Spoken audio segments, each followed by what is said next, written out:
We are now less than a week away from a pay-per-view event that we've all been waiting for quite a while. It is officially All Out Weekend, and we are going to go all out. Praise the Lord, say. We are going to go all out on this week's episode of Wrestling with Ego, however you're joining us, whether it's on Anchor Podcast, whether it's on YouTube, Intergalactic Radio, or because Internet is allowing you to watch us. Thank you guys so much for making us a part of your wrestling week and your source of all your knowledge, your entertainment, and your fun. My name's Patrick, and I am joined, as always, by my boys, the AEW assassin over there in the black shirt, RJ, and, of course, our distinguished professor, our intellectual savior, Brian. You can reach all of us at Twitter. I'm at Rant Mode On, as you can see with the purple and the blue right there. RJ is at RJ E-Man with not one but two N's. And of course, Brian, he can be reached on the Twitter machine at bcrigo15. Gentlemen, before we get into the rest of the contact info for us, how y'all doing? We're doing. It's a big, I didn't realize what a big wrestling week this is. Huge. I'm going to have to goat sound that. Crap. Well, I might have been talking over you, but I didn't realize what a big wrestling week this is coming up. There's a lot of stuff shoehorned in here. Everybody trying to carve out their spots, and we're going to try to get to as much of it as we can. As Patrick said, we've got All Out coming up in Chicago. NXT TakeOver Cardiff is happening, which should be pretty interesting. StarCast 3 is happening. There's always some unique goings on with that event. Gentlemen, I'll put it out there to you, and I think I might already know the direction you're going to go with this. Of all the things going on in any promotion, RJ, what are you the most excited about? AEW. It's all out and it's not even close. First off, if you're a wrestling fan, and that's not your answer, then turn in your wrestling fan card right now. This is, I think, before we get into that, before I continue my answer, got to get the rest of the biz out of the way. We appreciate the engagement, especially from last week's Undertaker episode. That was so awesome to hear back from you guys. We appreciate it. Hit us up on email. You can email us at wrestlingwithegos@gmail.com. Check out our Google repository where you can get all of our past episodes in podcast form at bit.ly/withegos. Don't forget to like, subscribe, share, whether you're on Anchor or whether you're on YouTube. If you're on YouTube, make sure you ring the bell. That way you get all of the notifications whenever we start putting up more content. I think RJ and I, even though it's Wrestling with Egos, I think RJ and I might start talking a little crap about college football. That way we don't have to bother Brian with it on the show. And I think that takes care of everything. Yes, Professor. And there's nothing wrong with that good old-fashioned word of mouth. If you're talking with your friends, you're talking with your family, and you're talking wrestling, hey, let them know the information too. That's kind of how I'm doing a lot of my, pounding the pavement. Somebody comes in to school, somebody comes into the store, I see somebody out on the town. Hey, we got this podcast. We love you to check it out. Nothing wrong with good old-fashioned word of mouth either. Share us on Twitter. Share us on Facebook. Share us on whatever social media platforms you got. Use the hashtag Wrestling with Egos. Tell your boys about the proper villain, about the Reverend of, I almost forgot my other nickname, the Reverend of the Rant. Don't tell your boys about the AEW assassin, Mr. All In himself.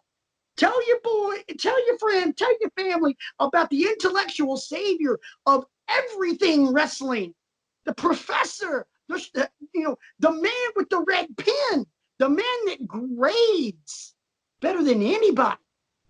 Tell them about the good news that is Wrestling with Egos. I'm not going to call it the gospel because Tammy got on me for that several weeks ago.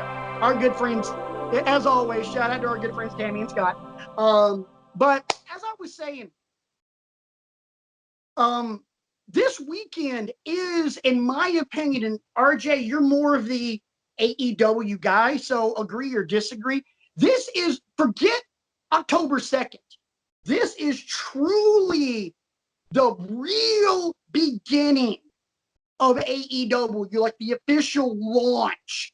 Because, okay, we've been doing shows under the AEW name, but on Saturday night, a promotion is going to do its single most important thing, crowning their inaugural heavyweight champion. Yep. So, okay, cool. We've had a lot of great matches. We had Young Bucks versus the Rhodes. We've had Young Bucks and Lucha Bros, which I could watch 1.5 million times. We've seen all of those great battle royals. I love the format that they do those battle royals, those all-in battle royals with the suits and the Joker card. I think they're so freaking awesome. But don't forget about Cody and Darby. Championship. Don't forget about Cody and Darby Allen too. Oh yeah, Cody and Darby Allen. So many great matches. But this is the World Heavyweight title. Yes, thank you. Thank you. RJ, the man with the props, as always. But this is the World Heavyweight. To you, sir.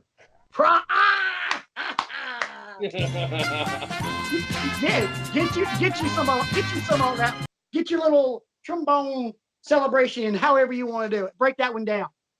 Yes, sir. But this World Heavyweight Championship, what more do you have to say? You know, if there's any other match going on your card, sorry, nothing main events, because it's the World Heavyweight title. You know, Ric Flair famously held up the old 10 pounds of gold and said, "This is the dealer." So, yeah, agree or disagree on that one, gentlemen. Is this what you could truly consider? This is day one. Well, I was at Double or Nothing, so I won't say that. But essentially, I get what you're saying. It's we're getting closer to TV now. We're crowning a world heavyweight champion. We're getting storylines going. I get what you're saying. Absolutely, yeah. And in a way, I would say that it is, in a way, that it is day one as the crowning of a new world heavyweight champion. Hangman Page. Yeah. it's why you got to go ruin your stuff like that? Yeah, we'll get in a little bit. Don't blow your wad just yet. But I guess the analogy I was really wanting to make, and I thought this as you started talking, Double or Nothing and Fight for the Fallen and Fyter Fest were all preseason. Yeah, you could say that. And don't get me wrong, it all matters because the preseason shows us what our team's going to look like. Those pay-per-views showed us what we need to expect from AEW. Now we get into day one of the regular season. We have matches with stakes now. Yeah. I think what it shows, from the outsider's perspective, it shows that Cody and the Bucks and Kenny and Tony Khan, it's showing you that they didn't just throw a bunch of stuff at the wall and see what stuck. Nope. They sat down over multiple meetings, I bet you, hours and hours and hours, thinking this through. Like, how do we want this to unfold? What makes the most business sense? What makes the most entertainment sense? What makes the most athletic sense? What makes the most sense all around? Because our fans are going to want to see us develop new stars. They're going to want to see established stars that they've grown up knowing and loving. And they want to see how they're going to work and how they're going to entertain us. And save a few missteps here and there, which we won't rehash right now because we've talked about that before.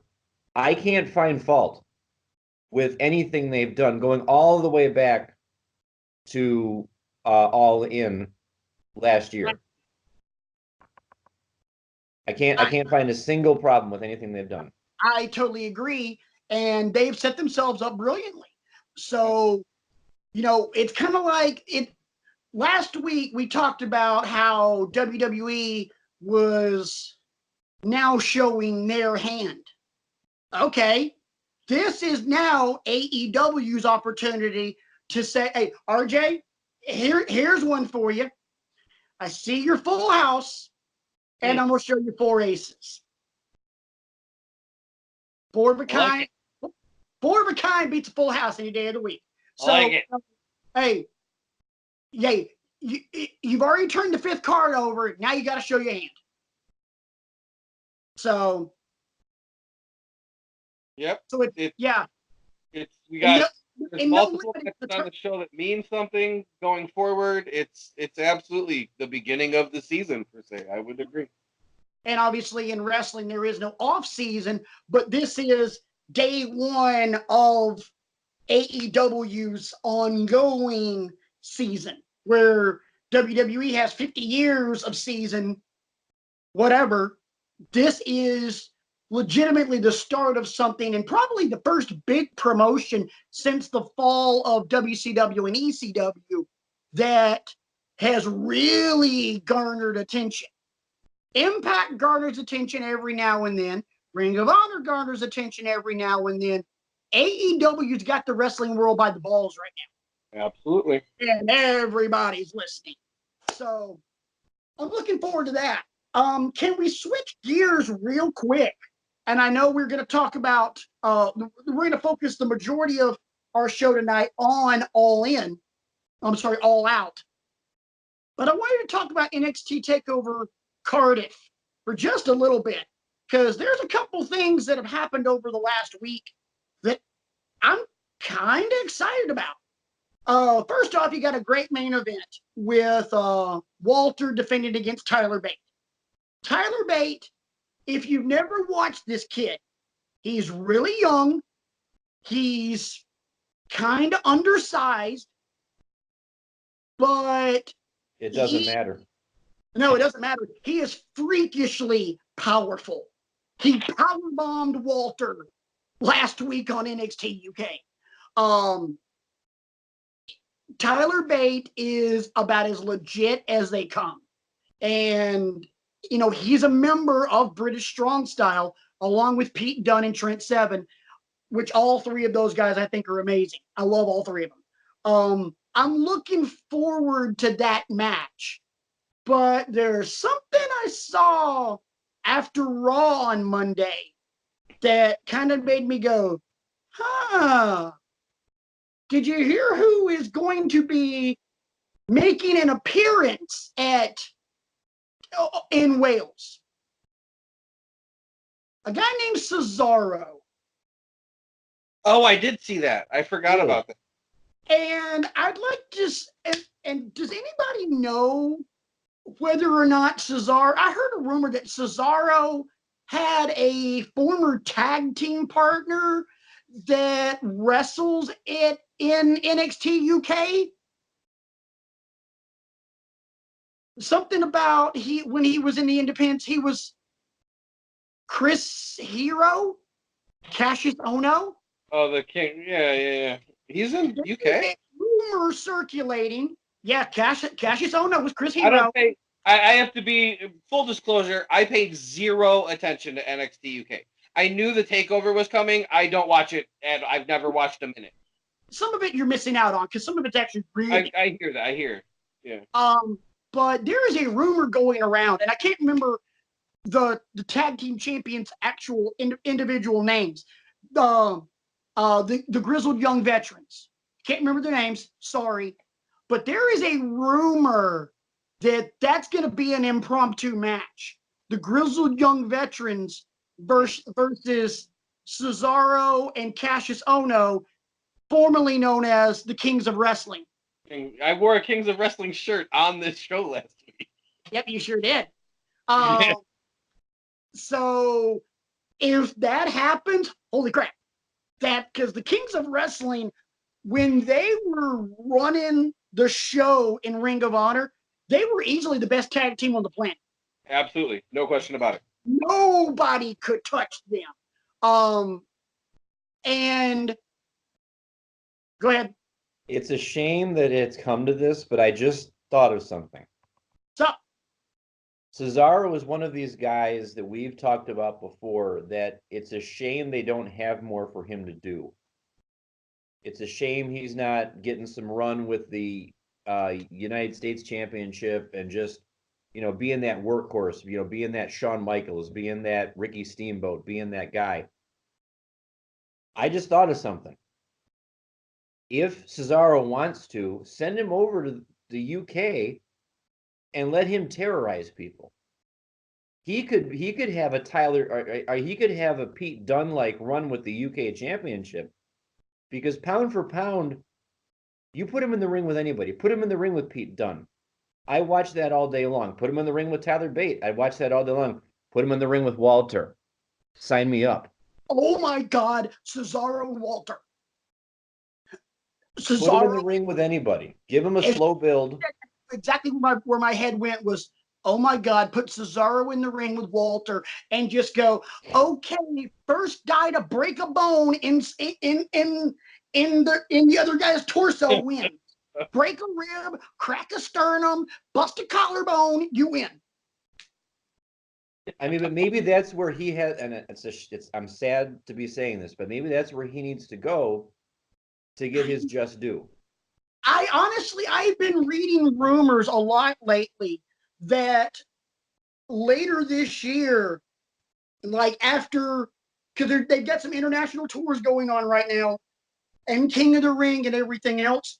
I've been reading rumors that they are very much prepared to give Cesaro the ball. I'm for that. Absolutely. But then there's 7 other guys that I'm for that with too. So I don't know how you split that pie up equally. You can't, but Having an all-star team in basketball, there's only one ball. True. So they get, we could get into a whole lot of, if I were the Booker conversations, but I mean, really and truly, we'll save that for the dog days of winter. Oh God, yes. But really and truly, right now, the way WWE is set up, if you have had a world title match of either Universal or WWE in the last 2 years, we could just wipe you off the roster and still be fine. True. Or let me rephrase that. If you had a world title run or even held a world title, even for one day, then we could wipe you off. We can wipe you off the roster, keep what we have left, and we're still going to be fine. So that means losing Ambrose, losing Rollins and Reigns, losing Daniel Bryan, losing Kofi, losing AJ, losing Balor, Lesnar, losing those guys, and then you've still got McIntyre, Joe, Ricochet, Ali, Buddy Murphy. I mean, damn, you can still et al. Yeah. I mean, you could take those guys that are just under the glass ceiling and make your own damn promotion with those guys. Oh, absolutely. I mean, holy crap. And you know what? With the right booker, both AEW and WWE's got something to be afraid of. No, they seriously do. I mean, yeah, that would be a good show. Yeah, I mean, you take like the upper tier of WWE guys away, and you just say, okay, you get the upper mid card and NXT, and that's your promotion. I'm putting Cody and Vince out of business in 7 years. That's just all there is to it. And you know what? I have no problem going back to the well 100,000 times when Ciampa gets cleared and go, Tommaso, have you met Johnny? Johnny, Tommaso? You guys go have fun. You crazy kids go beat the shit out of each other. That's it. There's so many guys there that you could stick against each other, and it's a main event anywhere. Oh, I know, right? Why we're getting this stale content from WWE, I'll never know. I mean, because it's easy. Yeah, no, it's not easy. They're just being lazy. But we're going to go from being lazy to talking about something that is very much not lazy, which is actually going to be the focal point of tonight's entire show, because this is the AEW All Out preview. And let's be honest, Brian nor I are suited to moderate this segment. Because, gentlemen, just quickly, show of hands, raise your hand if you are the resident AEW assassin. There you go. RJ, show's yours, buddy. All right. I real quick. I do bring some New Japan content with me as well. One of the things that does have to be mentioned about this weekend that we haven't touched on yet is Royal Quest actually happens also on the same day as All Out. I knew I forgot something. A couple. I'm just going to run down the last 3 matches of that show. There's a never open weight championship match. It's Tomohiro Ishii defending against Kenta. The Rev Pro British Heavyweight Championship match is Zack Sabre Jr. and Hiroshi Tanahashi. And the main event of the show is for the IWGP Heavyweight Championship. Kazuchika Okada defends against Minoru Suzuki. That show is going to be baller. Oh, damn! I give it a C. Just kidding. And there's 5 matches on the card before that. There's a tag title match. There's other matches too. But I just had to. That happens this weekend too. I had to throw that in there. Royal Quest had to get a mention with a card like that. It had to get a mention. If it was just those 3, yeah, right. It'd be perfect. Yeah, Ishii versus Kenta. Oh God, I know. Somebody's gonna break a jaw. And it's not even the semi-main because Zach. Oh my gosh. All right. Anyway, so AEW All Out. So this is so much my focus of everything wrestling world to me right now that AEW hat on my shelf is actually being held up and propped up by a Vince McMahon Funko Pop. So AEW is already on top of Vince McMahon. All right, so oh my God, that's amazing. Oh, AEW, baby. All right, so we have the buy-in, which is what they're still going to call the pre-show. We have 2 matches. We'll just there's the first match. What I think will be the opener is a match that I feel like could absolutely steal the whole show. Angelico, and I mentioned it a couple weeks ago. Angelico and Jack Evans versus Private Party. Private Party is not that well known yet, but I promise they will be. You have been talking about Private Party since you joined the show, man. Because you joined right after Double or Nothing, and you have been talking about them ever since. Yeah, so, That's just keep your eyes open, keep your eyes peeled for Private Party. Make sure you pay attention to them. Very, very good tag team. The other you mentioned the Casino Battle Royales, how much you like them earlier. They are doing a 21 woman Casino Battle Royale. That will be on the pre-show. The winner of that Battle Royal gets a match for the AEW Women's Championship on the first TNT show, October 2nd. Right. So it basically exactly, well, there's not basically to it. It is exactly like the one they did at Double or Nothing, where the winner is in the match for the inaugural title. Right. Yeah, right. Hey, the one that Hangman won. Yes. Right. Would you like a prediction? Yeah, go for it. Britt Baker. Yeah, me too. She's gonna win it. Me too. And then obviously these aren't going to be in any. We know the main events. We know the last 3 matches. There's a Goshi match. It's Rijo and Hikaru Shida. Rijo is actually Kenny Omega's former tag team partner in DDT. He just recently went back, or maybe it hasn't happened yet. Actually, now that I think about it, going back to DDT where he started in Japan. and he is teaming with Rijo again while he is there. He has multiple times referred to Rijo as his favorite wrestler.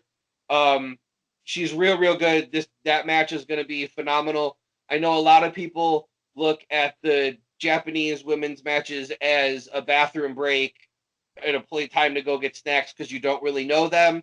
You don't know them because you're getting up to go to the bathroom while their matches are on the television. It's not like these are the Bellas, boys and girls. You just don't know who they are. Exactly. These people can go. No, hey, Brian, do not give me that look, Brian. You know darn good and well that before women's wrestling got serious in WWE, the Bellas were a bathroom break. I'm not disputing that. The Bellas were a bathroom break till they left. Anyway, I can't stand either one of them. Moving right along. Moving right along. A 6-man tag team match was just recently announced on BTE. We have SCU, Christopher Daniels, Frankie Kazarian, and Scorpio Sky taking on the 3-man team of A Boy and His Dinosaur, Jungle Boy, and Luchasaurus with their new 3rd member, Marco Stunt. Wow. On the most recent BTE, there's actually a scene where Luchasaurus walks by. You know, I don't know if you guys know, he's had the thing where he carries Jungle Boy on his shoulders. Marco Stunt is so small that there was a scene in the most recent Being the Elite where Luchasaurus walked by with both Jungle Boy and Marco Stunt. Marco Stunt was on Jungle Boy's shoulders and Jungle Boy was on Luchasaurus' shoulders, and I really hope that's how they come out at All Out, because that would be awesome. Marco Stunt's the double amputee, right? No. Marco Stunt is the little Afro kid. He looks like a kindergartner. Oh, that's right. Who's the amputee guy? Oh my gosh. He was a one-off at Double or Nothing. He's not in AEW. Dustin something. I can't think of his last name. I keep thinking Hoffman, but that's not it. Anyway, that's Marco Stunt. He was in Kramer versus Kramer. Afro. Okay, yeah, I know who you're talking about now. Yeah. Okay. There's a tag team match. They're doing the tag team tournament for AEW to crown the first AEW tag team champions. There is a tag match between the Dark Order, formerly known as the Super Smash Brothers, Uno and Dos. It's Stu Hansen and Evil Uno now. They're called the Dark Order now, and they have those minions that we saw at Double or Nothing and a couple other times, and versus the Best Friends, Chucky T and Trent Beretta. The winner of that match gets a first round bye in the tag tournament. Okay. So like we mentioned earlier, we're wrestling for stakes here. We have the battle royals for a women's tag match. The winner of the winner of this actual match gets a first round bye in the tag tournament. Now we get into really like the meat and potatoes of the show. Yeah. Prediction. Your inaugural tag team champs, the artists formerly known as LAX. I actually kind of feel that way too. It'll be Bucks versus LAX for the titles. Because on the TV they're already advertising the Elite, Kenny and the Bucks versus Jericho and 2 mystery partners, and it's got to be LAX. Yeah, it wouldn't surprise me. All right, so we actually have a match that is sponsored by Cracker Barrel. They're calling it the Cracker Barrel Clash. It is Darby Allen, Joey Janela, and Jimmy Havoc in a triple threat match. They've been building pretty well in the road to All Out. That match is going to be bonkers. Great soup at Cracker Barrel, by the way. Good soup at Cracker Barrel? Yeah. Yeah, chicken noodle soup is not to be messed with at Cracker Barrel. Neither chicken and dumplings, boys and girls. But so Cracker Barrel sponsored All In as well. How did they get involved with the Elite? Are the Elite just hardcore fans of Cracker Barrel or what? Basically, yes. That's how it started. on Being the Elite, they used to they would shoot little skits and segments sitting in the rocking chairs outside of Cracker Barrel restaurants when they would go there to eat, like on the road and stuff. They would shoot their skits sitting in the rocking chairs outside the stores. I actually have been known to, when I frequent Cracker Barrel with my family, I will make my wife take a picture of myself and the villain in training in the rocking chairs in our I'm always wearing something that says Bullet Club or AEW or something on it. So it's, they're always cool pictures. But and then that just turned into, apparently, the people that are the front office people for Cracker Barrel are really, really awesome and noticed and actually started a business relationship with the Bucks and Cody and the Elite. And it's become a thing with Cracker Barrel and AEW. Just started as them doing skits in the rocking chairs outside of the restaurant. So yes, basically it started as they're just big Cracker Barrel fans. So this is snap into a Slim Jim for this generation, basically. I suppose so. We're spinning it forward. Yeah, so this would be the equivalent of, say, us shooting skits out in front of a Waffle House.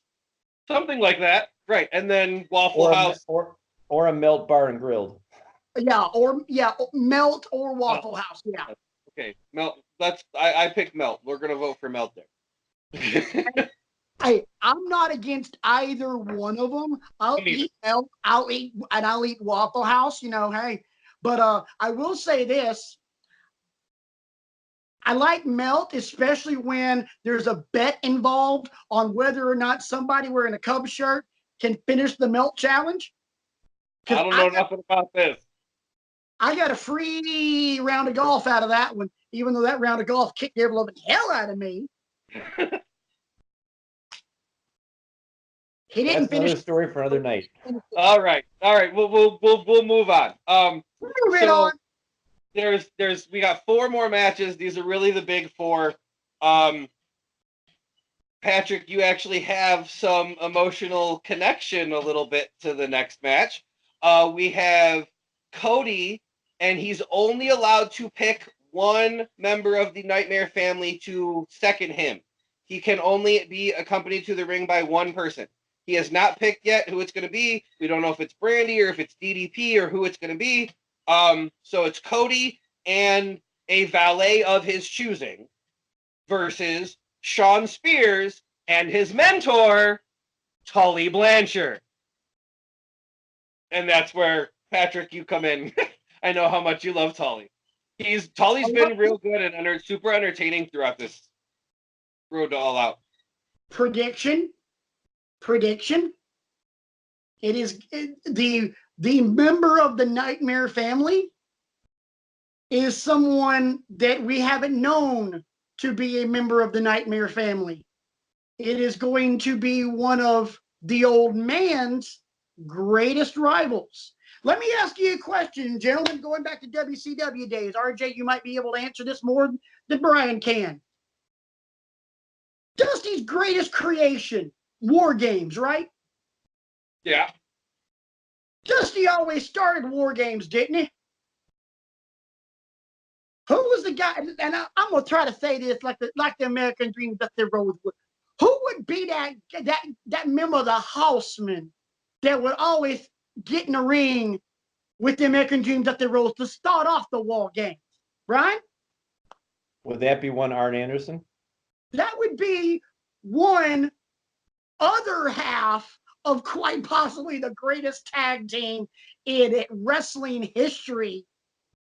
The Anderson of the Anderson and Blanchard. I think it's double A.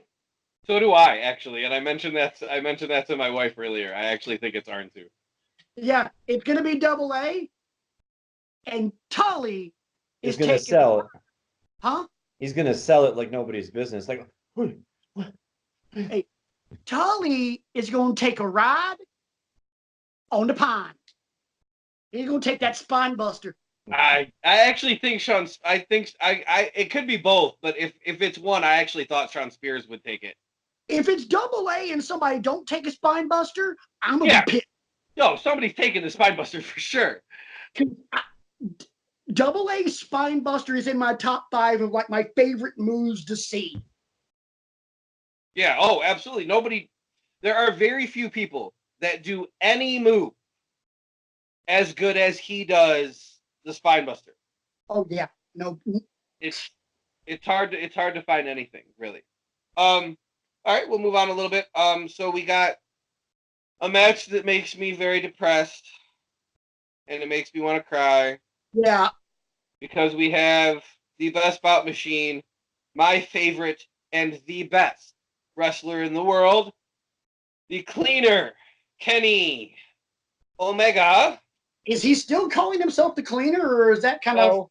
No, but I call him the Cleaner. They still do it on, like, BTE, they call him the Cleaner and stuff, and some of his merch still says the Cleaner on it. He hasn't, his first AEW shirt, actually, I think might say the Cleaner on it. I don't know, it says Change the World. No, the Cleaner character is kind of something that he's dropped. But it's Kenny. He's the Cleaner Kenny Omega. And then he was obviously, the original plan was Kenny Omega versus Jon Moxley, which is a dream match for thousands of people. I'm included in that group. I shed a tear the day that Jon Moxley announced that he has MRSA and will not be able to... Yep. He has a sack in his elbow. He's got to get removed, and he's going to be out for a little while. He says he'll be ready by TV, but he will not be ready for All Out. So we got... Sorry if you got to goat sound me. I don't know if you're going to. We have the bastard Pac. We'll let that one slide because that's actually a part of his name. I've got 2 goat sounds I got to create.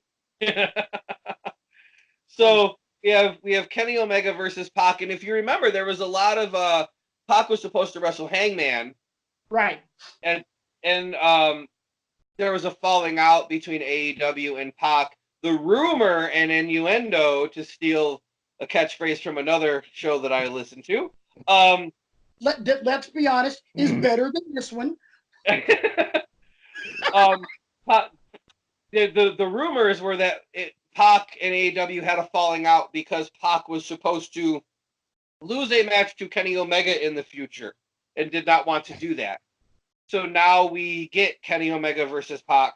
There have been a lot of people going back and forth. Most that I've seen in reaction to this has been good because Pac's just a fantastic wrestler, and a match between Pac and Kenny is another dream match. It's not on the level of Moxley to me, but I've seen a lot of people and spoken to a lot of people and chatted with a few people that are more excited now about this match. So it goes both ways. Either way, it's going to be really, really good. And I'm really interested to see the finish because of the rumors that Pac didn't want to lose to Kenny. With wins and losses mattering as much as AEW says they're going to, it's hard to see Kenny losing. At the same time, it's hard for me to see Pac losing. So I'm really interested in this one. Brian, go. So what you're saying is we're gonna have a double count out. Or something like that. I really hope we don't have a schmazzy finish. I really, really hope we don't. But I do actually have a question for you. Any promotion needs, and then this goes back to the days of, WWE and their, for all these years in WCW when they were around, and, world-class championship wrestling before that. Any promotion needs, like, the guy. Do you think they're positioning Kenny to be the guy for AEW, or are they positioning multiple people to rotate in and out of that role?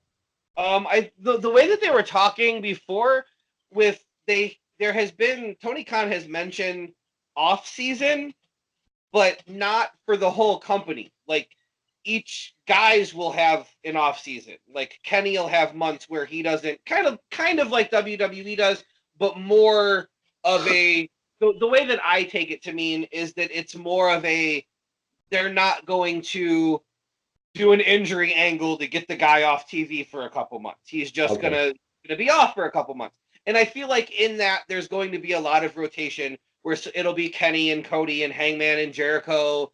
And I do feel like there'll be a lot of that. Pac as well, I feel like could get thrown into that. Moxley, obviously. And I feel like that's smart because it keeps people fresh. It keeps them healthy. It lessens the wear on their bodies. And a return is a big deal, again. And I think just like we see in other sports where other sports are trying to take the health of their performers a lot more seriously now, we can respect AEW for wanting to keep the mental health and the physical well-being of these folks in mind when you're booking matches and when you're booking, cards and stuff like that. Yeah, real quick, this bathroom break was brought to you by Subway's brand new pomegranate limeade. Quite delicious, but don't drink a lot of it, especially when you have to do a show right after you finish drinking it. Yeah. Moving right along. Working for those sponsors, man. We need a graphic for moving on like crazy. Yeah, no like doubt. A cow? Like we could be a cow going moving. That's there you go. All right, hold on. Wait. 3, 2, 1. Here it comes.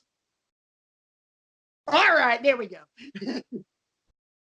So we have 2 matches left. Both are for championships. One of them is not an AEW championship. At this point, who cares?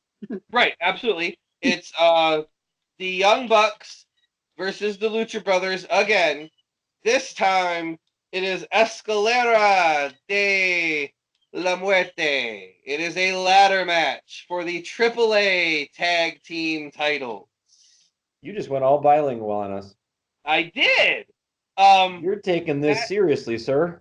Man, I do. I take my 10 points to Gryffindor.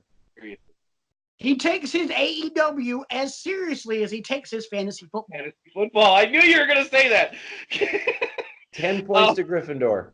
Matt Jackson actually recently said, and these are big words, and I know people talk, but when the Elite say something like this, they generally seem to mean it.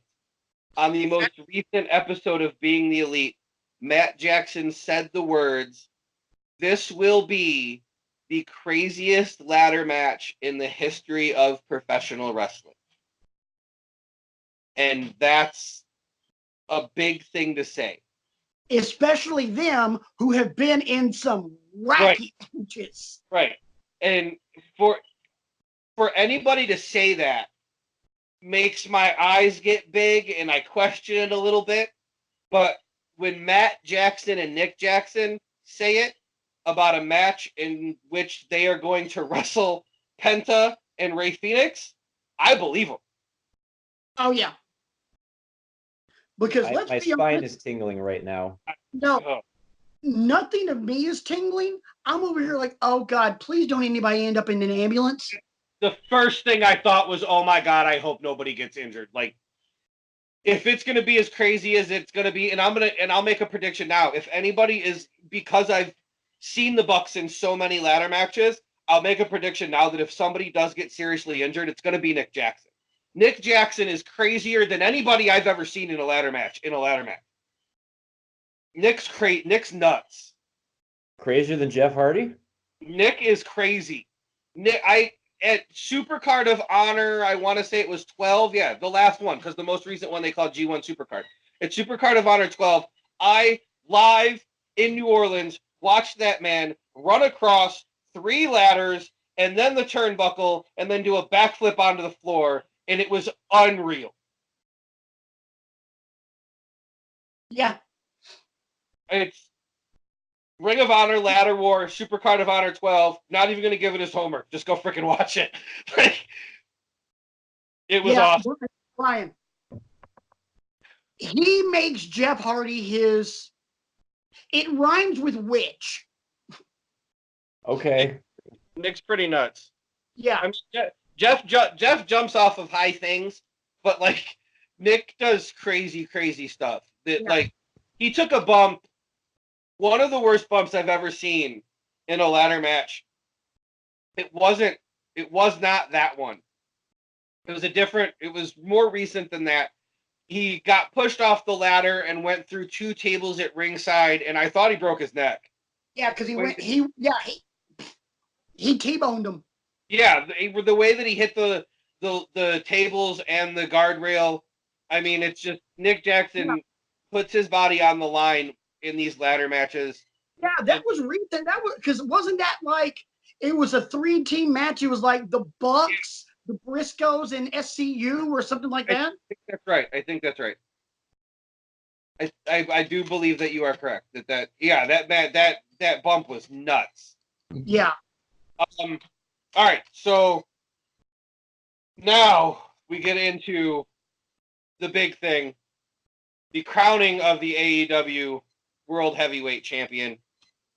The winner of the Double or Nothing Casino Battle Royale, Hangman Page, and the man that beat Chris Jericho that beat Kenny Omega at Double or Nothing, the Ayatollah of Rock and Rolla, Y2J, Chris Jericho. The alpha, the best in the world at what I do, the master of the list. Yep. The man 1004 holds. The future AEW World Heavyweight Champion, Chris Jericho, but it will not happen this Saturday at All Out. I agree. I think your inaugural heavyweight champ is going to be Adam Hangman Page. I believe that you are correct. I vividly remember when they did at the beginning of the year, January, when they announced AEW is a thing. They said, we're doing this All Elite Wrestling thing. The first press conference that they did in Jacksonville. I looked at my wife and I said, I guarantee you, without knowing anything about how they are doing it, I guarantee you Hangman Page will be the first AEW World Champion. Before we had a belt, before we had any matches, before we had barely even had a company, I told her it will be Hangman. And I was going to mention this earlier. You said that there's always different promotions always have the guy. And we mentioned that we feel like that it's smart that AEW seems like they're going to be rotating through the guys.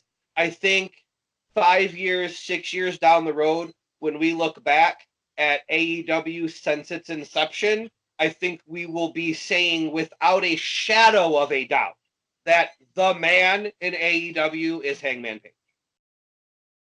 Let me ask you a question. One simple question, one simple word. Why? Why Page? Don't get me wrong. I love him. I am a huge fan of him. But you're the AEW guy. Why? Hangman Page is the most underrated in-ring performer in the world. And I feel like a lot of people do rate him highly, which is why I take it seriously when I say that I feel like he's the most underrated performer in the world. Hangman Page does not get his due. Hangman Page should have been the face of Ring of Honor while he was there. Has the charisma, the look of a superstar. He's shockingly big when you, like, not tall, but stocky. When you meet him and you're around him, he doesn't look as big as he is. He just has it. It's the it thing. It's mainly my number one thing is what I just said multiple times, that he's in the ring. There are very few guys in the world that compare to Hangman Page. And AEW being about in-ring performance and wins and losses are going to matter. And we're taking it seriously like an athletic sport. Like, this isn't sports entertainment. This is professional wrestling. Things matter here. Guys don't lose 17 matches in a row and then win the world championship, Jinder Mahal. Guys, like, it's serious. Like, it's, taking it as a serious sport. And when you're doing that, you're going to look for the most athletic guy to be the guy. And I think it's Hangman, and it's not close. Age-wise, if Kenny was younger, I would say Kenny. But Kenny's 35, I think. He might be 34.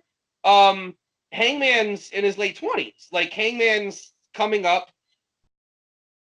The other guys like Cody and even Moxley and Kenny and Jericho, they're all coming out of their prime, or, and Hangman's just hitting his.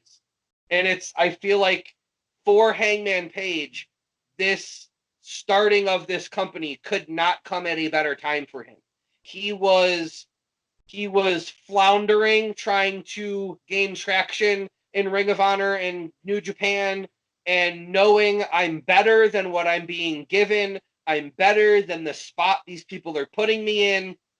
And now a company has started that sees him as the guy that he knows he should be seen as.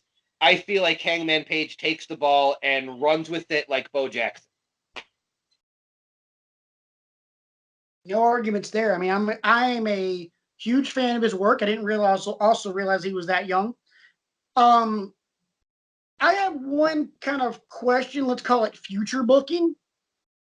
You talked about 5 years from now. When we look at like the very first 5 years of AEW, we're all going to look back and say that Adam Hangman Page was the man. Of what we have now, RJ, and Brian, you as well, that initial roster, who's the future? MJF. Okay. Huh? MJF. I kind of had a feeling that was the answer.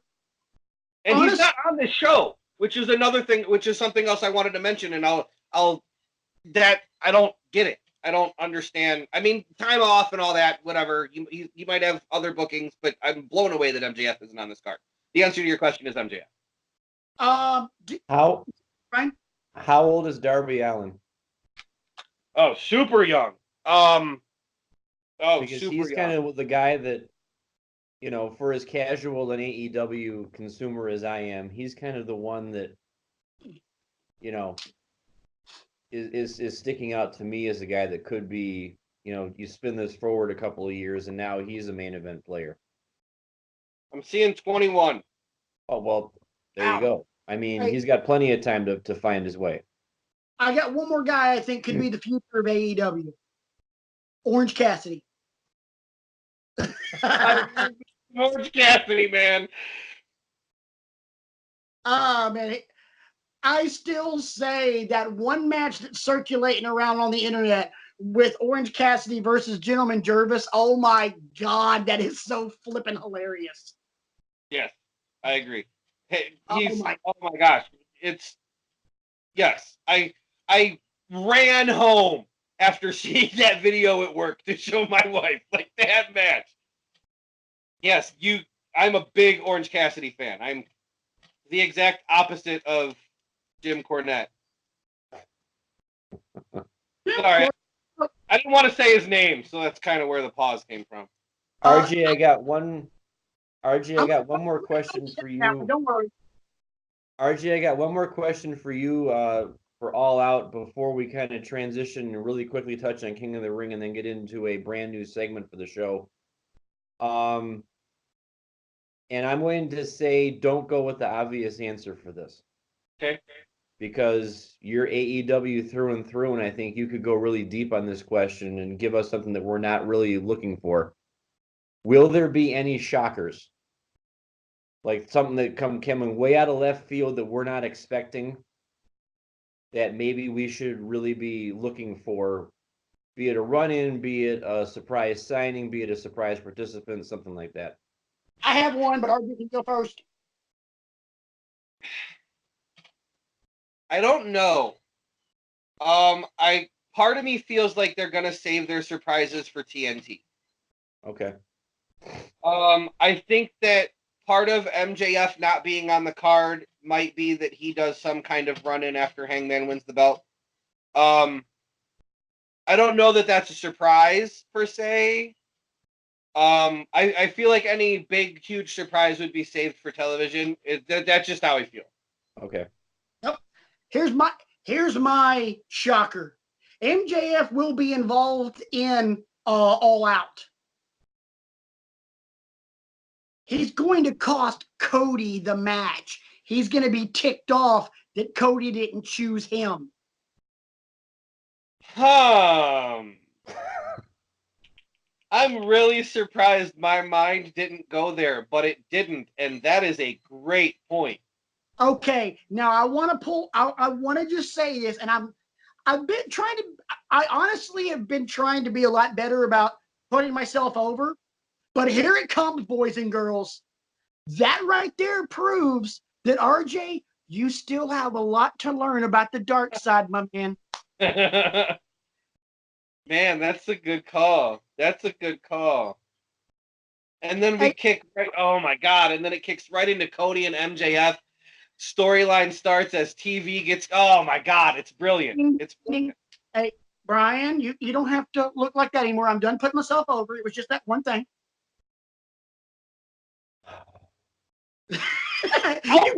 I'll put him over though. That's a really good idea. So, hey, I have to be honest. If I'm booking it, it's what I'd do.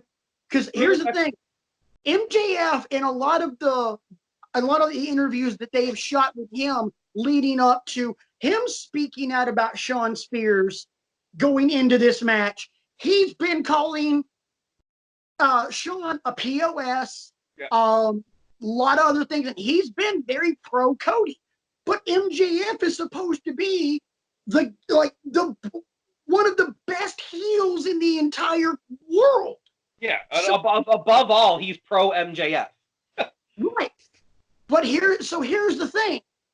If you're kissing the ass of Cody Rhodes, who is beloved in AEW because he's the boss, if you're kissing up to him and Cody's a face, you're starting to move the needle this way. MJF needs to have the needle not moving away. It needs to be pinged all the way to crap over here. So he's starting to move the needle this way. How do you do it? You screw Cody. Yeah, and every chance he gets, Cody mentions MJF as my best friend. On the road to All Out or being the Elite, every chance he gets, he calls Maxwell Jacob Friedman his best friend. And what makes you a bigger heel in professional wrestling than turning on your best friend? Hello, Tommaso. I mean, you could go on and on and on about guys that turned on Shawn on Jannetty, Owen on Brett. Right, absolutely. Rick Martel on Tito Santana. Hey, there's your Strike Force reference. Spinning this forward, ladies and gentlemen, we at Wrestling with Egos are not content to rest on our laurels. We're always thinking the gears in our heads are always turning. And this week on Wrestling with Egos, we're bringing to you a brand spanking new segment. And I think you're going to like this one. It's another way for us to cram a lot of information in a short space, get our rapid fire reactions to something. And this segment is really simple. I got 2 words for you. It's either a yes or it's a no. Okay? What's going to happen is I am going to put forth 5 current events that are happening in the vast world of wrestling as we know it. And all of us are going to give our gut reactions to it with a little explanation, not a big, long explanation, but just a little one. And if we like it, it gets a yes. If we don't like it, it gets a niet for our friends over in Russia. It's a new segment called Yes/No. And again, this is another one of those things where you out there in Wrestling with Egos land can interact with us. Tell us what you think about these occurrences. Do you like them? Do you not like them? You can do that by emailing the show, wrestlingwithegos@gmail.com. You can reach out to you boys on Twitter, RJ Eman, at RJE Man, I'm sorry, with 2 N's at the end. Brian, your boy, can be found at bkrigo15. And then we got the Reverend of the Rant over there on the other screen, Patrick, that can be found at Rant Mode on. Only 1 N at the end of that one. So, gentlemen, I pose the first occurrence to you, and you can tell me yes or no and why. Here comes the first one. We talked about All Out earlier. This one has to do with All Out. The idea that Pac is going to replace Moxley in the match against Kenny Omega for All Out. Are you on board with that? Are you not on board with that? You have to pick one. I forgot to lay the ground rules. I'm sorry, we can't be fence sitting here. It's either one or the other. Patrick, you say yes. Why do you say yes? First off, do I think Pac is a turd? Yeah, I think he's a turd, but the turd can wrestle. The turd is damn good. So you give me the opportunity to see Pac and Kenny Omega in a ring. Let's get some Daniel Bryan action in on this one. Yeah, I'm totally on board with it. I don't like him as a human being. I don't like him as a person or a businessman because he's bailed on 2 different companies because he didn't get his way. And one of them was AEW. The only company that he seems to want to ever do right by is Dragon Gate. So, yeah, is he a turd? Yeah, but do I want to see this match? You bet your ass I do. RJ, what say you? No cheating this time. Can't hold up both cards. Got to pick one. Why do you say yes? Because there is no other option. There's that too. Okay. For that reason, also, I will give it a yes. I'm glad that they were able to circle the wagons, if you will, and come up with a replacement for Moxley, because it sucks what happened to Moxley, that he's out with the MRSA infection. But he'll be back, and he'll be wrestling sooner than we realize. But it's nice if they could find somebody to slide into that spot and give Pac some run, because I think they will put on a great match. Oh, yeah. Real quick, I meant to mention this earlier, and I forgot. On the most recent Being the Elite, at the very, very beginning, there is a segment where they show Kenny Omega sitting in the room doing promos for his match against Moxley, and they come in and interrupt him and tell him that the news has just broke that Moxley's out. And then he called. And then Kenny says, well, they said, do you want to start over? And Kenny's like, well, no, I'm already mic'd up. We're already sitting here. Turn the lights off. Let's talk about this. And then Kenny Omega cut what I will say is Kenny Omega's best promo he's ever cut. I highly recommend everybody watch it. Yeah, I watched it too, and I thought it was amazing. Sorry, I meant to say that earlier. And got to bring that up in a lot of times. Is that the one that's called What Time Is It in London Right Now or whatever? Yeah. Okay, I'm going to have to find that one later, because I saw that this morning before school started, and I wondered what that was all about. But yeah, that's the recent one, and that's where they talk about Pac. It starts with an amazing Kenny promo and ends with an amazing Jericho promo. Yep. Sweet. I haven't gotten that. I didn't see all of it, so I didn't see the Jericho promo yet. Occurrence number 2 that's going on right now. Do you say yes or no to the scarcity, the recent scarcity anyway, of Bray Wyatt on TV? No, what again? Repeat the question. The scarcity of Bray Wyatt recently on WWE TV. Okay, am I in favor of this or not in favor of this? Okay, am I in favor of this? Yep. RJ put his sign up first. RJ, go.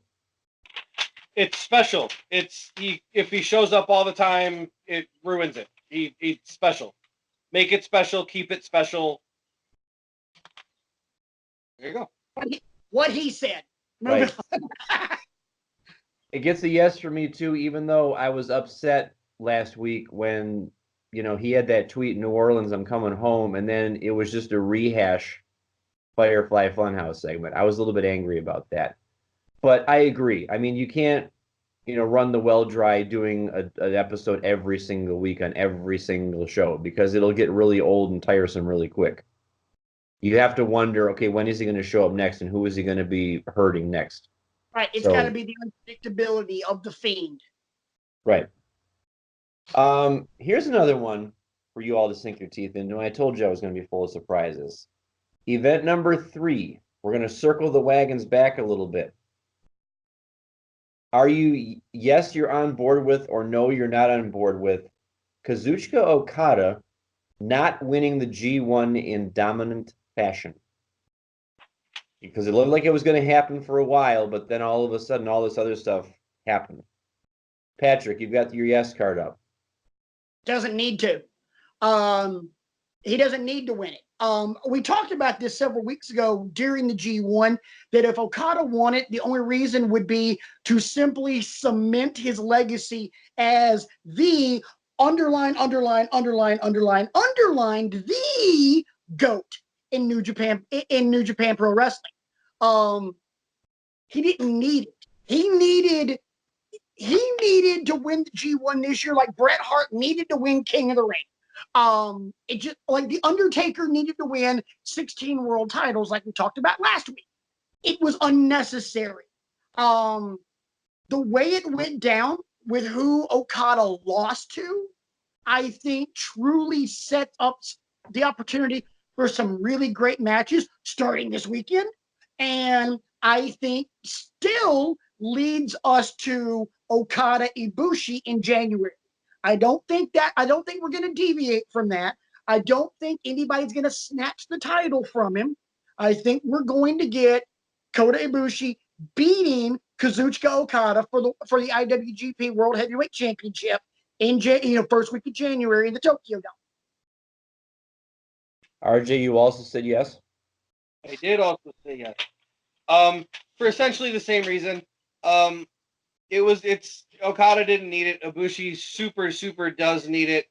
I always like it better when things like the G1 or the King of the Ring are used to build people rather than cement people. So I think they made the right call. That's fair. And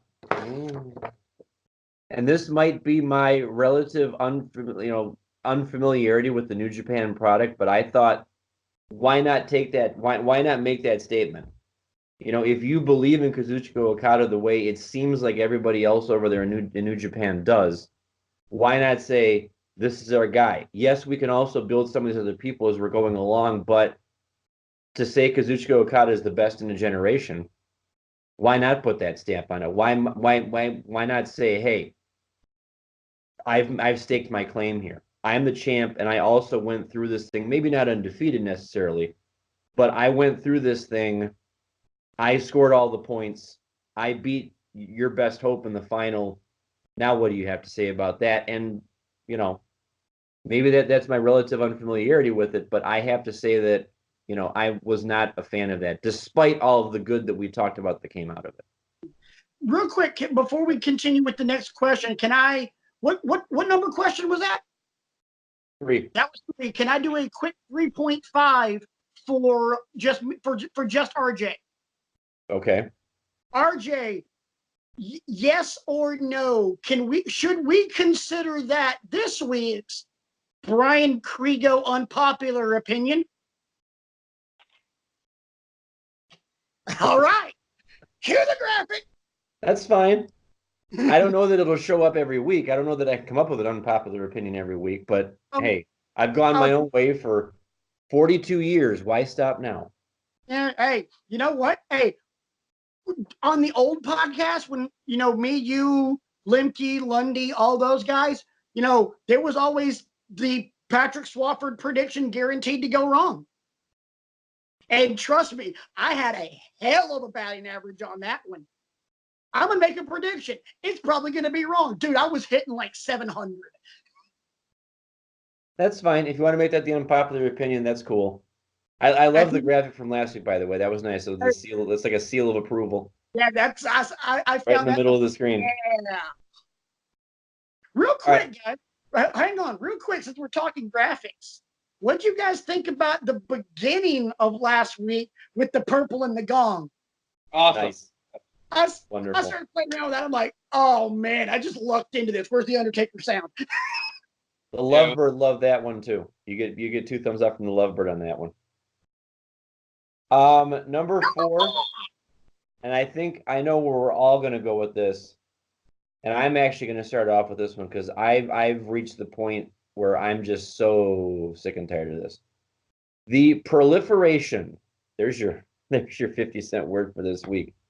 The proliferation of "this is awesome" chants on Raw and SmackDown every single week for every single match. Not every match is awesome. Even though you bought a ticket to SmackDown in Scranton, Pennsylvania, and you're watching Samoa Joe wrestle, he's not on SmackDown, I get that, but you're watching Samoa Joe wrestle Dolph Ziggler, for example, and they put a nice set of moves together that makes you go, ooh, that's fine. You can go, ooh, all you want. You don't have to chant, "this is awesome." You don't. So that gets a no from me. RJ, your sign is levitating. What say you? I also say no. I am also very sick of the "this is awesome" chant. They do it during promo sometimes. Like it is real. It's you said it. It's the worst. I mean, use it, but use it correctly. Right. Discern for yourselves what is awesome truly and what is not awesome. Like the Miz. I'm as big of a fan of the Miz as anybody, but the Miz and Baron Corbin's match did not deserve a "this is awesome" chant, but it got one. That might have been what made me think about this one. I'm like, really? We're going to do that for a Baron Corbin match? Patrick, you're hard focusing your camera. You guys see the look on my face, right? Yeah, I see it. You know what's coming, don't you? I do. Can we alert the women and children, please? Can we Children, hide your kids, hide your wife. Batten down the hatches. Hide the women and children in the number 0. Rant mode on. You want to know why we're getting these "this is awesome" chants all the time on WWE TV now? Because the product has freaking sucked for so long. The brainwashed fans of WWE don't know what is awesome anymore. Thank you, RJ. My brothers and my sisters, it is time for the Reverend of the Rant to speak to his congregation. Because you see, my friends, what we have in this business, in this industry that we love watching so much, is that we have people who have been brainwashed and fed scraps for so long that they don't understand what a filet mignon tastes like. They don't understand what good barbecue tastes like because they're eating food out of the back of a dumpster of a Denny's. And they think it's a 4-star meal. Because when you have to deal with the in-ring work of Baron Corbin and Cesaro, well, not Cesaro, good God, Sheamus and Randy Orton's promos that sound a lot like this, and the just dry, tasteless product that we're getting, when you give them just a tiny little bit of flavor, they think they're eating the nectar of the gods, my friends. They think they are drinking the sweet ambrosia that is my grandmama's sweet tea. May she rest in peace, my boys. The reason everything is awesome, everything is cool when you're part of a team, went Lego movie on you, bite me. Bottom line, They just don't know any better. Because just like RJ said last week, a lot of AEW fans don't consume WWE product anymore. Guess what? A lot of NXT fans don't consume WWE main roster product anymore. And a lot of WWE fans don't know about NXT because they put blinders on and they're not paying attention to anything else. Why? Because Vincent Kennedy McMahon has told them to. Sermon off. Well, that went about like I thought it was going to go. Yeah. The last one. I gotta be honest. I kind of felt pretty good doing the sermon. So we might have to incorporate that. We might have to incorporate that a little bit. Instead of a little rant mode, it might have to be a sermon on the mount every now and then. Oh boy. And as my music minister at church would say, grace and peace, have a wonderful week. The last one, I think I know we're all going to go here too. The fifth and final yes/no for the week is the abject insistence of WWE placing two guys together for the sake of calling them a tag team, a la Dolph Ziggler and Bobby Roode. Patrick, what say you? I have 3 letters for you. WHY.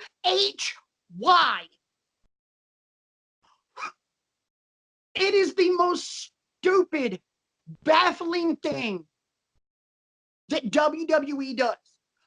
Of all the stupid misdeeds that WCW made during its run, it never did anything this stupid. And the only time they would ever mash 2 guys together was because they mashed those 2 guys together because they both had problems with the NWO. And you know what? Common enemy, Luger and Giant hate the NWO. Let's make them a tag team. Why? Because it actually made sense. Ziggler and Bobby Roode. You couldn't have 2 polar opposite people. One of them is an amazing athlete who is about as entertaining, to quote Kevin Nash from way back in the day, it's about as entertaining as seeing Marge Schott reading quotes from Mein Kampf. Marge Schott was the owner of the Cincinnati Reds for the uneducated, and she was kind of a racist biatch. Kind of. That's like saying I am kind of loud. Understatement of the century, boys and girls. It's the Chewbacca defense if you watch South Park. It does not make sense. And if it does not make sense, you must acquit. Thank you, ladies and gentlemen. No, I am not here for this concept. It was bad when they did it in the Attitude Era. It was bad when they did it in the New Generation era. It was bad when they did it in the John Cena era. I don't even know what we're calling that era. It was bad when they did it last week. Aggression. Yes, ruthless aggression. It was bad when they did it with Nakamura and Rusev. It's bad now. It's even worse now. There's one way I am here for this particular tag team. And that is if they call them Rudolph.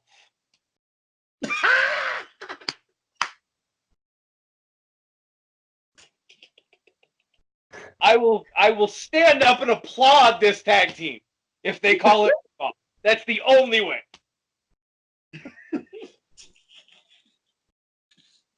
To the topic at hand, I'm going to say no, and you guys have touched on it, but it also denigrates the actual tag teams that you do have. It denigrates people like the War Raiders. I'm not going to call them the Viking Raiders. I just can't. We might as well call them the Lion Saints, or we might as well call them the Eagles Bears, if we're going to do that. It denigrates people like, even though they're not around anymore, it denigrated American Alpha. It denigrated, the New Day to a certain extent. Xavier and Big E. You have actual tag teams in your employ, the Revival, the Street Profits, the OC and all that sort of thing. Showcase them. Don't say, "Oh, we're not ready to do that yet." The double count out on Monday that involved the Viking Raiders and the OC was stupid. And you did that just to get to Rudolph. There, I used it. We're gonna make it. We're gonna make Rudolph a thing. So I'm here for Rudolph. I'm not here for the proliferation, or rather, the insistence of you putting two guys together. Again, you got something that's got heat and got some run with the fans, and you're squelching it by making people run over RJ and making Gallows and Anderson look like schlubs. And I don't get it. So that ends, and I did want to bring up one other thing. Patrick, you'll remember that when you were over for SummerSlam, one of the questions on the TL Hopper for the Kofi Randy Orton match was the number of times in the match that a competitor uttered the word stupid, and the over-under was 1.5. Yeah. Well, the answer there was the under, because nobody said it. But then what happened on SmackDown? Randy Orton said it about 30 times as he backed away from attacking Kofi in the gorilla position. And I'm like, you guys are such idiots. Like, you have to wait. It's like when I used to say, how many times will Michael Cole say vintage? Yeah. Because he was doing that for a while, and then he never did. And I would always take the over, and he wouldn't say it at all. And everybody would laugh at me. Michael Cole didn't say vintage. I just figured I'd bring that up. Yeah. But, gentlemen, I'm getting that voice in my ear. It's time. We just got the word to go home. So what that means is it's time to get out that homework that was assigned to you all last week, and you're going to pass it up to the front of the room. For the uninitiated, the homework from last week involved a guy that I wanted to give some run to because of a documentary I saw on the network, somebody who doesn't get a lot of run on this show, and he's really done a lot for the industry over the years with his work rate, his willingness to do whatever the company needs for him to do, and that is the Big Show, one Paul White. This match is from Extreme Rules 2015, and it is a last man standing match between the Big Show and Roman Reigns. No titles on the line in this one, just a good old-fashioned slobber knocker, as Jim Ross would say. Gentlemen, what say you about this match? RJ, I'm going to throw it over to you for your reaction to this match. I was very entertained by it, more entertained than I actually expected to be. I had forgotten this was a thing. I remembered kind of where Roman was at this time. I tried to block out that whole best for business stuff out of my mind. So I had kind of forgotten that the Big Show was ever with the Authority. But it was like I said, it was a lot more entertaining than I expected it to be. I am actually a fan of Roman. I know a lot of people aren't. I think that he is a fantastic in-ring performer, both offensively and defensively, and his selling in this match was second to none. He will take a backseat to nobody when it comes to selling in this particular match. Roman sold his ass off in this match. I'm going to give it a B+ just because I feel like A's should be reserved for things a little more high quality than a Big Show last man standing match. But as it was, for what it was very good. I loved one of my favorite things about the match was near the beginning, well, kind of as we're getting into the middle of the match, Roman pulls out a kendo stick and starts to use the kendo stick. Big Show gets mad, kind of just throws Roman, and then grabs the kendo stick and breaks it across his knee and starts screaming at the crowd, "I'm a giant. I'm a giant." He says it multiple times throughout the match. "I don't need weapons. I'm a giant." And I thought that was fantastic. That was probably my favorite thing about the match. Maybe my favorite thing that I've ever seen the Big Show do creatively. I thought it was fantastic.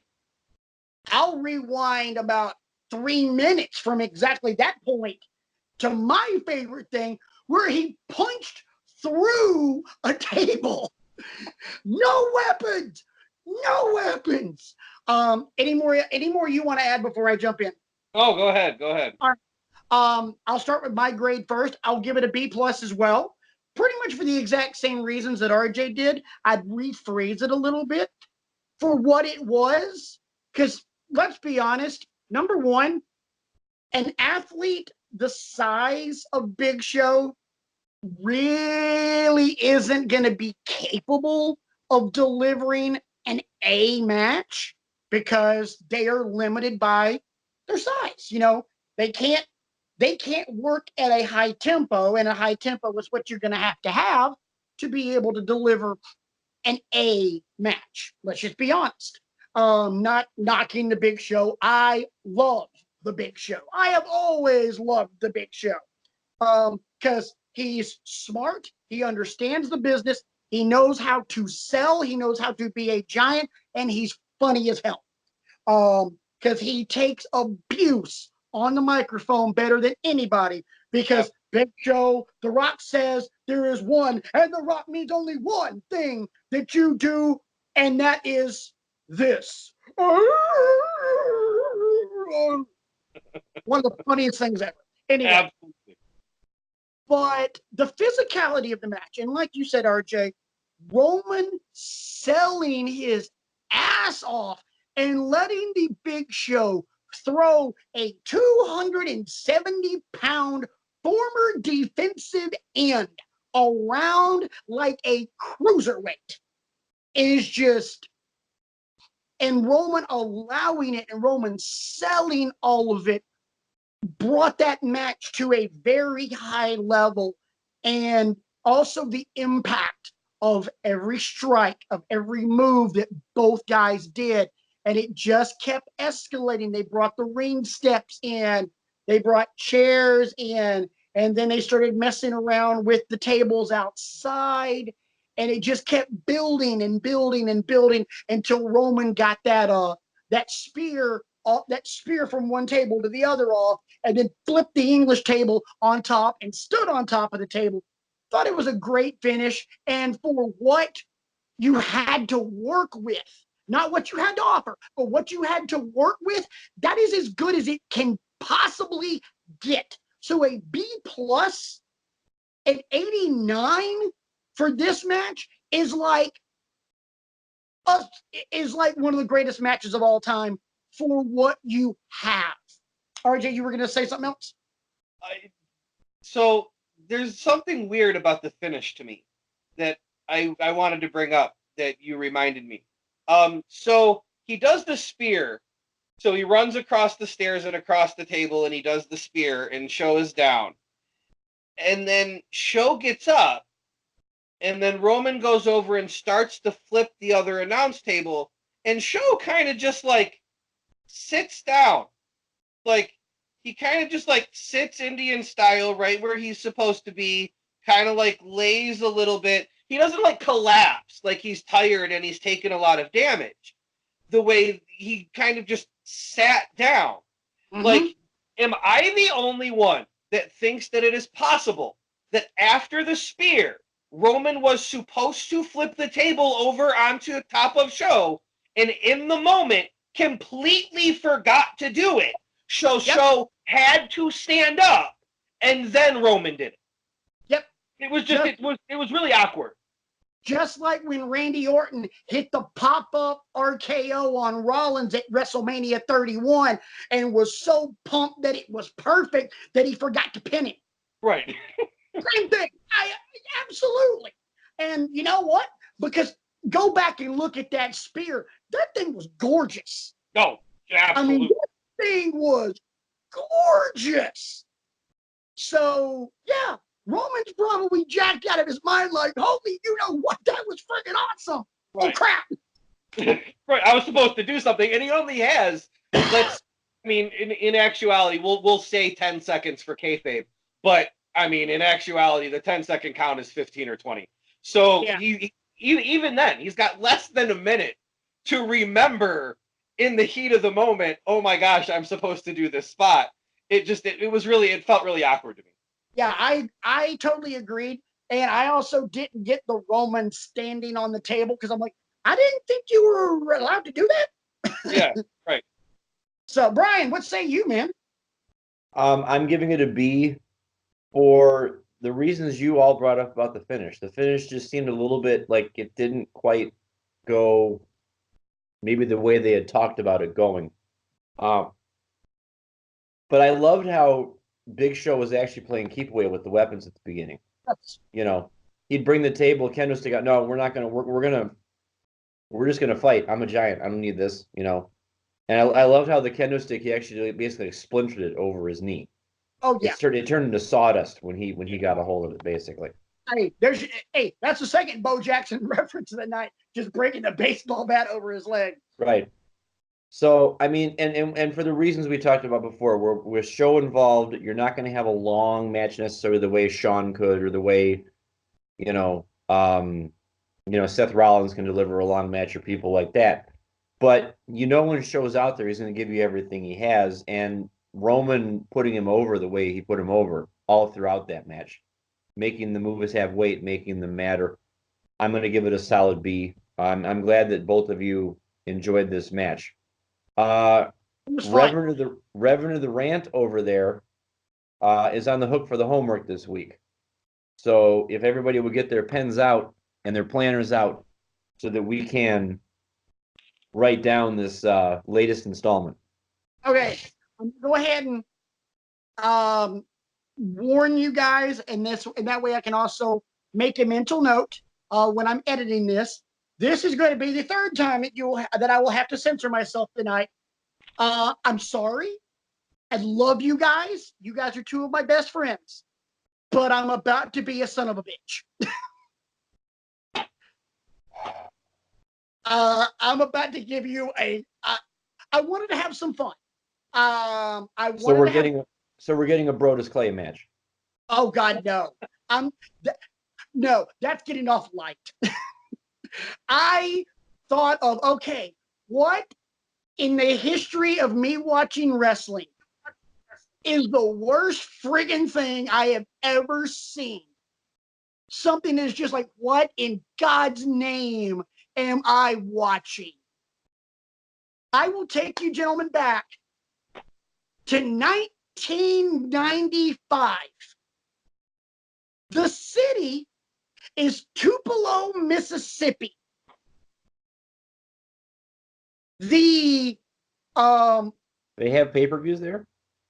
Oh yeah. The promotion is WCW. Of course it is. I take you, RJ, do you know what? Do you have any idea? No, not yet. The pay-per-view, uncensored, 1995.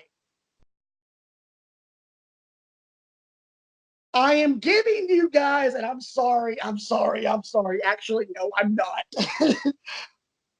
The Blacktop Bully, also known as Barry Darso, also known as Repo Man, also known as Smash of Demolition, versus the Natural Dustin Rhodes. No! It's the Let me do it. In the first and only King of the Road match. Is this the one where they're on the back of the moving flatbed truck? Yeah.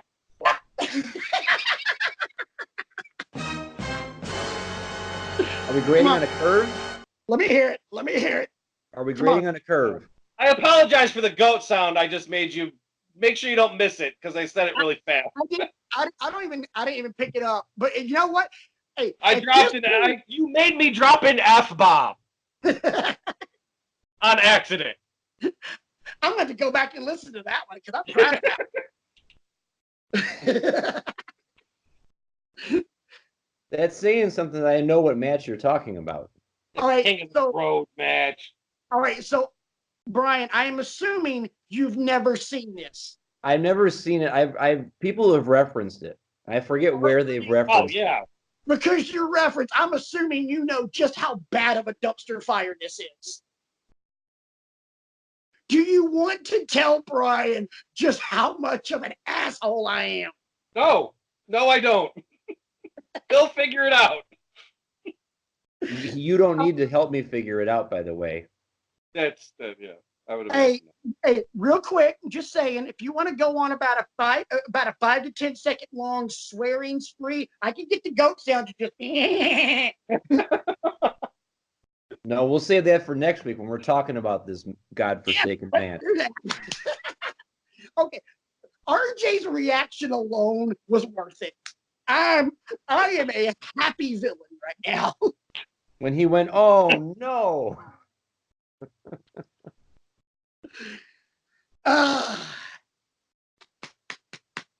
Well then. All right. Didn't Darso get fired after this? Oh God, yes. Did they both get fired? No, Dustin was leaving. Oh, right. Yeah. Dustin was leaving because he was on to bigger and better things, going to be Gold Dust. But yeah, this is Dustin Rhodes' last match in WCW before he goes to WWE to become Gold Dust. Brian, you have no idea what you're in for. Just do me a favor. When you watch it, I would like for you to text me your honest opinion. And that way next week, we can put it right here on the show and I can censor out all the dirty words. Okay. Because I know you're going to hate me for this one. RJ already does. I'm going to have to watch one on the toilet. But see, according to Wikipedia, I'm just letting you know, gentlemen, this is 13 minutes and 6 seconds of your life that you are never going to get back. That's a long time. Yes, it is. That's a very long time. You my first round draft pick to not make me watch this match. Not really. Where are you drafting again? I don't know yet. I have to look. I might consider that. Brian's like, oh, hell no. No. Here's Brian. Not just no, but hell no.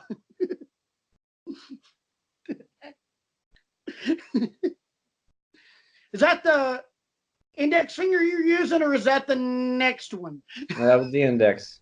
Okay, this time.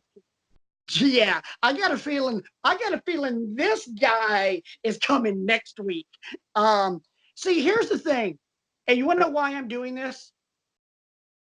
Besides the fact that I'm a jerk. You're the proper villain. This is the proper villain thing to do. I am the proper villain, and yeah. I wanted to have a good laugh before myself and my fiance head off to Vegas and get married and all that good stuff. So I figured I gotta leave. If I'm gonna leave you guys in charge of this thing for a week, I gotta at least go out on a high note. And what better way than to just make you two hate me for a little bit? Splendid. Yeah. Brian's like, I'm thrilled. And you better stop recording this, that way I can start cussing you out. Yeah, you better end this now, sir, before Before we get out of here, any final thoughts? Watch All Out, because apparently it's going to be a big deal. Watch All Out, and also if you want to watch with us, feel free to watch the King of the Road match from Uncensored 1995. Sure. Or not. Well, and don't forget that after you watch that King of the Road match that you have been advised to watch, that you can send your comments to @rantmodeon. One N at the end. And I'm going to be honest. WrestlingWithEgos@gmail.com. You can reach us that way too, and you can tell them exactly how you feel about being subjected to the dreck that will be contained in that 13-minute match. And once this show is posted, you'll also be able to go to our Google repository at bit.ly/withegos and see Brian's comments on me assigning this homework assignment, because I guarantee you, in his very eloquent way, he will tell you how much of a rotten piece of crap that I am. I'm pretty sure he will. And you know what? I'm looking forward to it. Rules of the King of the Road match? Come again? Do you know the rules of the King of the Road match? No, but I'm sure we'll find out when we watch the King of the Road match. Curious. Don't get tilt. Now, RJ, real quick, on a scale of 1 to 10, how much do you hate me right now? Oh, gosh. 9.5, only because you're my friend. Okay. Hey, you know what? I'm good with that, because let's be honest, that was the plan. Don't forget, they told you you can send me your hate and your venom for this week for homework assignment by tweeting me at rant mode on. You can tweet RJ at RJ Eman with 2 N's and Brian at bkrigo15. Again, the email address wrestlingwithegos@gmail.com. The Google repository is bit.ly/withegos. Whether you're on YouTube or Anchor Podcast, again, thank you so much for making Wrestling with Egos a part of your week. Don't forget to like, subscribe, share. If you're on YouTube, hit the bell. That way you're always getting the notifications. For the love of God, watch All Out this weekend. You are not going to be disappointed. It is going to be worth every stinking cent you spend on it. If not, RJ will reimburse you. RJ will do it out of his own pocket. He will not do that. RJ will not do that. And at the same time, RJ will not have to. Is the sign-up sheet coming around for that? Because there's a sign-up sheet coming around for that. Okay. You must show proof of purchase. Okay, fine. And you must fill out your request for reimbursement between 1:30 and 1:31 a.m. on December 32nd. Yes, if those are the rules, then absolutely, I guess. Okay, I can be there for that. All right. Until then, I'm Patrick. For my boys Brian and RJ, this has been Wrestling with Egos, and until next week, that's our story, and we're sticking to it. What? You're